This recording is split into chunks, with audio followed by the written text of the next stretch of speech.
aago méjì ti lù. Èyí ni rédíò Aloore tí a kalẹ̀ sí yàrá ìgbóhùnsáfẹ́fẹ́ GSM nílé iṣẹ́ ètò ìròyìn àṣà àwọn ìrìn àjò afẹ́ tìpínlẹ̀ Ọ̀yọ́ sẹkítẹ́rìàtì Agodi nílùú Ìbàdàn. Ìròyìn àgbáyé òní amúwá fún yín, orúkọ tèmi ni Adémọ́lá Ọlátúnjí. Ṣáájú ẹ gbọ́ àwọn kókó tó wà nínú ìròyìn ọ̀hún. Gómìnà Mákindé búra fún àwọn olórí ọjà jákèjádò ẹkùn ìdìbò méjèèje tó wà nípìnlẹ̀ Ọ̀yọ́. Ó rọ àwọn ọmọ ẹgbẹ́ fún ìfọwọ́sowọ́pọ̀ wọn. Bákan náà, gómìnà Mákindé ṣètò mílíọ̀nù 5 náírà fún àwọn ọmọ olóògbé Balógun. Ìbà Gani Adams gba Olúbàdàn nímọ̀ràn láti ṣe gbogbo ètò ìpèsè àbáláyé tó yẹ. Orílẹ̀-èdè Nàìjíríà ló wà ní ipò àkọ́kọ́ nílẹ̀ adúláwọ̀ tí ó sì wà ní ipò kẹfà lágbàáyé nínú àwọn orílẹ̀-èdè tí ikọ́ ife tí àwọn sí tuberculosis ń bá fínra.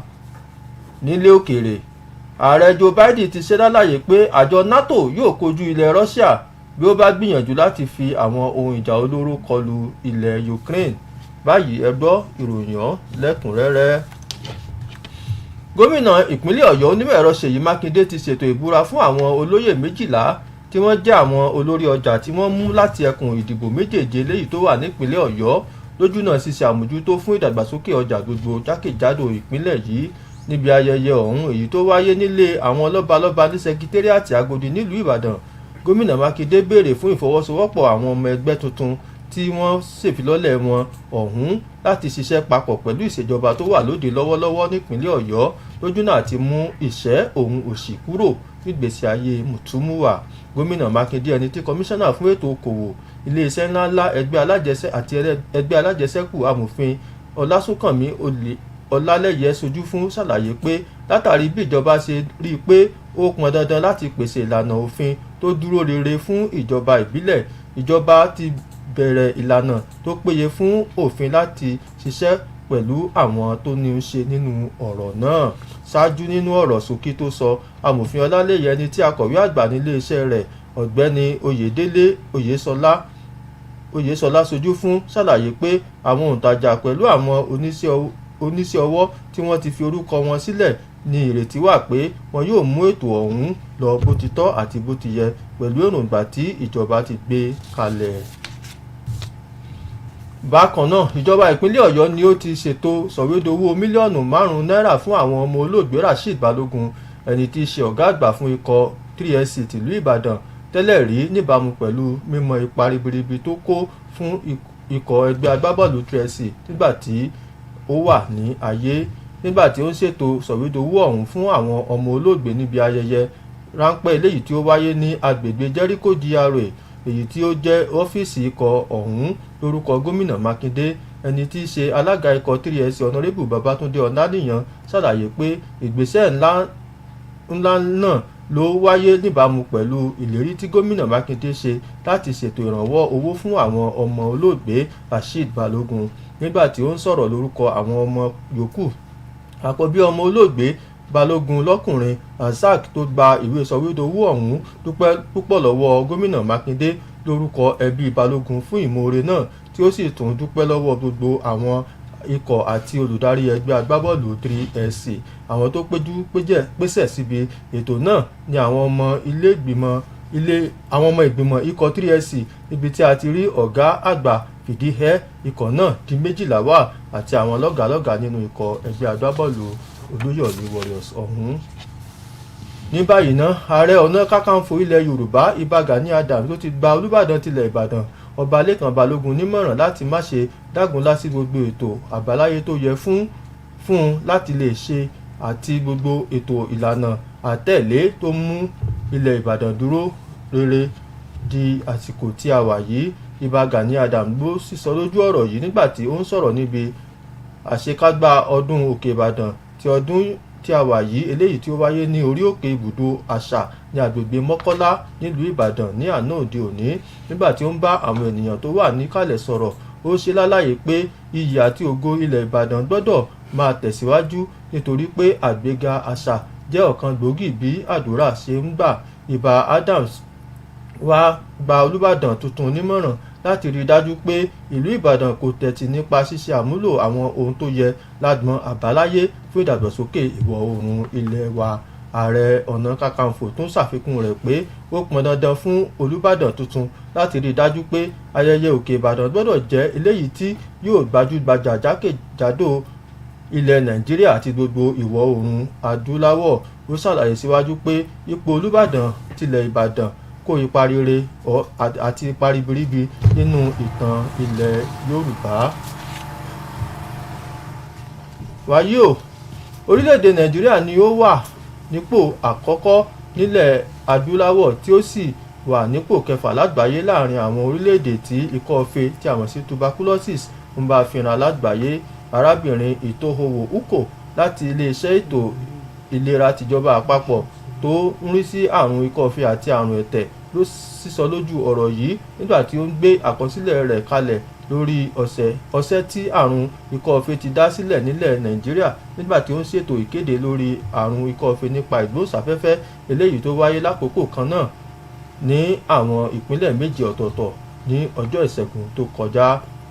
Arábìnrin Uko tún ṣe lálàyé pé ìdá 99 nínú ọgọ́rùn-ún àwọn ènìyàn tó ní àrùn ikọ́ ife ní àwọn orílẹ̀-èdè tọ́rọ̀ kàn ni wọ́n lè gbé àrùn ọ̀hún sí ara àwọn ènìyàn 10 sí 15 láàrin ọdún kan. Ó ṣàfihàn rẹ̀ pé ikọ́ kí ènìyàn máa rù ooru alaalẹ́ ní ara ènìyàn, ara gbígbóná fẹ́rẹ́fẹ́ àti àwọn nǹkan mìíràn ni ó jẹ́ àfòmọ́ fún àrùn ikọ́ ife. Arábìnrin Uko tún wòye pé ìtọ́jú àrùn ikọ́ ife wà lọ́fẹ̀ẹ́ ní àwọn ibùdó tí wọ́n ti ń ṣètọ́jú àwọn tó lùgbàdì àrùn ọ̀hún jákèjádò ilẹ̀ Nàìjíríà. Gẹ́gẹ́ bí ọ̀rọ̀ rẹ̀, àwọn ìpínlẹ̀ 7 tí àwọn akópa 28 ti kópa ní Kaduna, Kogi, Anambra, Borno, Yobe, Jigawa àti olú ìlú ilẹ̀ wa tó wà ní Àbújá. Nílé òkèèrè, ààrẹ ilẹ̀ Amẹ́ríkà Joe Biden ti ṣe lálàyé pé àjọ NATO yóò kojú ilẹ̀ Russia bí ààrẹ Vladimir Putin bá gbìyànjú lílo àwọn ohun ìjà olóró kọlù orílẹ̀-èdè Ukraine.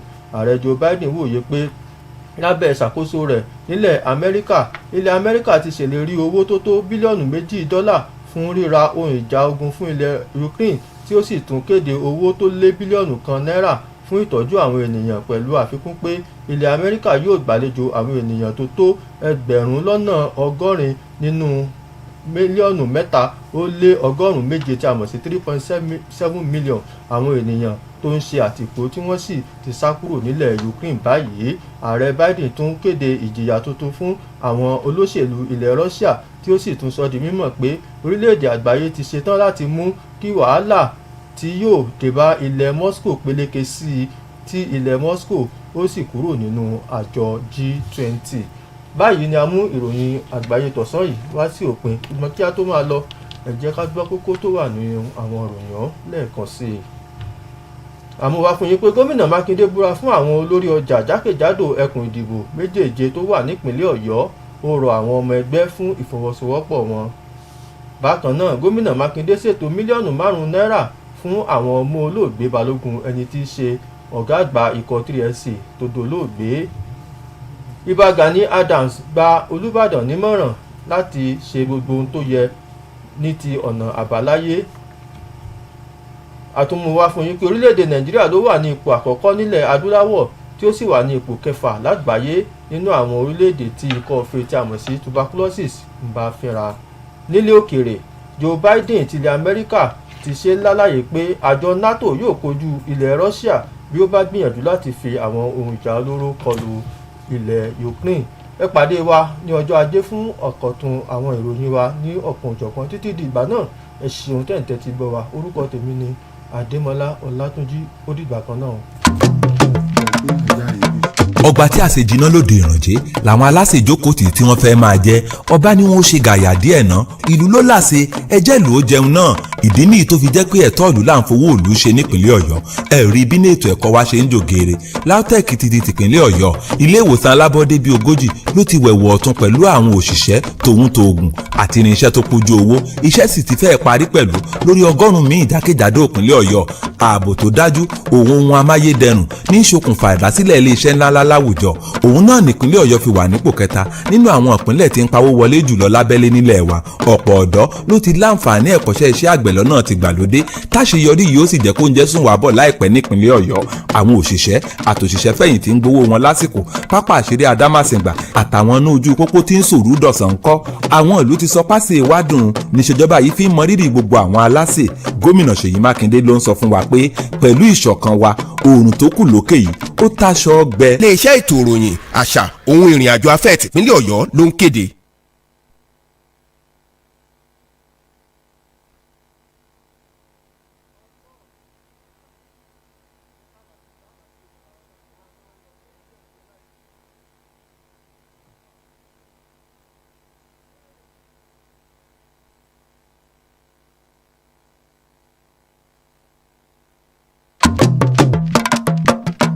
ọgbà tí àṣejìná lòdì ìrànjẹ́ làwọn aláṣẹ ìjókòó tì tí wọ́n fẹ́ máa jẹ.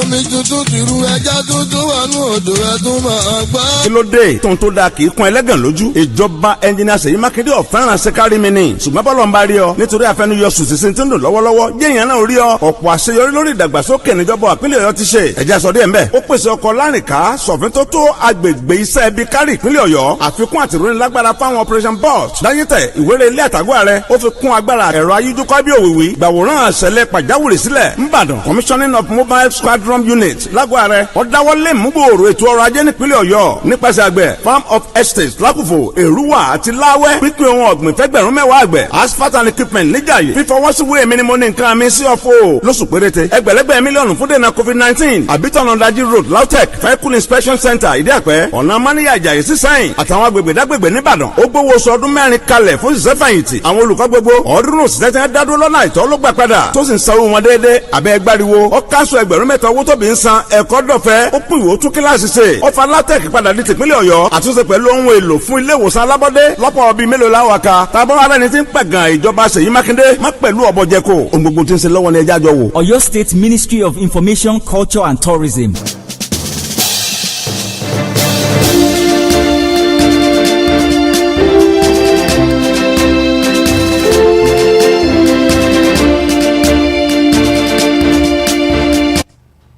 Good afternoon.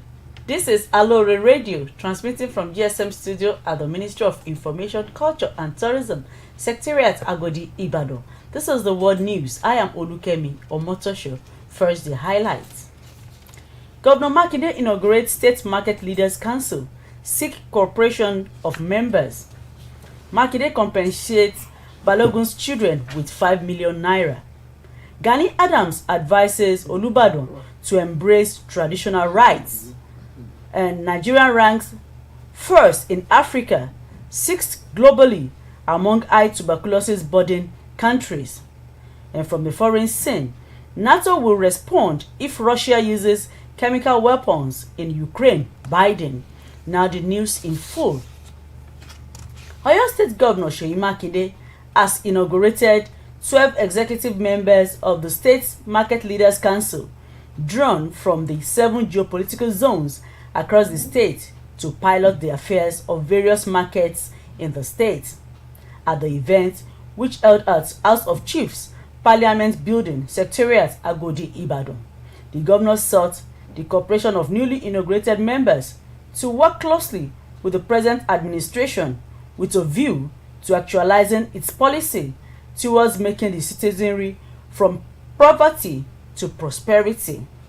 Represented by the Commissioner for Trade, Industry, Investment and Cooperatives, Barrister Olasunkanmi Olaleye, the governor equally stated that in realization of the need at providing the council with a conducive legal framework, has commenced the process of fashioning out an enabling law in concert with its critical stakeholders. Earlier in his brief remarks, the Commissioner for Trade, Industry, Investment and Cooperatives, Barrister Olasunkanmi Olaleye, who was represented by the permanent secretary, Mr. Oyedele Oyeshola, explained that the registered traders and artisans will ensure that a conducive platform is provided for the smooth operation of the council towards the actualization of the purpose of its creation. Meanwhile, Oyo State government has presented a check of 5 million naira to the children of late General Manager of Shooting Stars Sports Club 3SC of Ibadan, Rasheed Balogun Shodiya, in appreciation of his contribution and illustrious service to the club. Presenting the check to the children at a very brief event held at the Jericho GR office of the club, on behalf of Governor Seyi Makinde-led administration, the executive chairman of 3SC, Honorable Babatunde Olaniyan, said the development was in fulfillment of the governor's promise to compensate the children of the late 3SC boss. Responding on behalf of the children, late Balogun's eldest son, Razak, who collected the check alongside his siblings, Rilwan and Rukayat, expressed the appreciation of the Balogun family to Governor Makinde for his kind gesture, even as he thanked the entire management and staff of 3SC. Present at the presentation of the check were members of the 3SC management team, including the acting general manager team manager Dimeji Lawal, director of administration and supply Rahman Olakpade, and the director of finance and accounts Mr. Kennedy Okudiran. In another development, the Ààrẹ Ọ̀nà Kakanfò of Yoruba land, Iba Gani Adams, has advised the new Olúbàdàn of Ibadan land, Ọba Lékan Balógun, not to ignore the core traditional rites and practices that made Ibadan what it is today. Adams made this disclosure while speaking at the grand finale of the 2022 edition of Okebadan Festival held at Cultural Center, Mokola, Ibadan. While addressing the gathering, explained that the glory of Ibadan and the legacy must continue to thrive because cultural promotion is one of the tools for spiritual and physical liberation. He advised the new Olúbàdàn to sustain the values that made Ibadan the pride of all southwest states. He added that there is a need for the new monarch to restore the glory of the ancient town by making Okebadan Festival one of the most colorful festivals in Nigeria and West Africa. Adams, while speaking further, remarked that the stool of Olúbàdàn of Ibadan land is purely traditional, adding that the monarch occupies prominent place in the history of Yoruba land. Nigeria has been ranked first in Africa and sixth globally among the high tuberculosis TB burden countries, and on the list of 14 countries with triple burden of tuberculosis, HIV-associated tuberculosis, and multi-drug resistance TB, MDR TB. Mrs. Itowo Uko of the National Tuberculosis and Leprosy Control Program, NTBLCP, of the Federal Ministry of Health, made the disclosure in a presentation on TB situation in Nigeria during a virtual media orientation program on TB, which held simultaneously in 7 states on Tuesday. She also disclosed that 69% of TB patients in the country that are not treated or notified in cases of untreated pulmonary TB can infect 10 to 15 persons per year. She identified cough, loss of weight, night sweats, and low fever as symptoms of TB. Mrs. Uko, however, noted that diagnosis and treatment of TB are available free of charge in all DOTS and DRTB treatment centers nationwide. The 7 centers of minimum of 28 participants, largely made up of the media per state, includes Kaduna, Kogi, Anambra, Borno, Yobe, Jigawa, and the Federal Capital Territory, Abuja. And from the foreign scene, US President Joe Biden has said that NATO would respond if Russia President Vladimir Putin used a chemical weapon in his war on Ukraine. Biden noted that under his presidency, the United States has pledged $2 billion in weapons to Ukraine. He announced a new commitment to more than $1 billion in humanitarian assistance, as well as promising to welcome 100,000 of the nearly 3.7 million refugees fleeing the country. After the United States announced new sanctions, including targeting Russian politicians, Biden said the West was in it for the long haul, intent on increasing the pain on Moscow. Biden intensified the effort to ostracize Putin's Russia with a call to exclude Moscow from the G20. To end the world news, once again, the highlight. Governor Makinde inaugurates State Market Leaders Council, seek cooperation of members. And we brought to you Makinde compensates Balogun's children with 5 million naira. Gani Adams advises Olubadan to embrace traditional rights. Nigeria ranks first in Africa, 6th globally among high tuberculosis burden countries. And from the foreign scene, NATO will respond if Russia uses chemical weapons in Ukraine. Biden. That ends the world news. I am Olukemi Omotosho. Thanks for listening and have a wonderful weekend.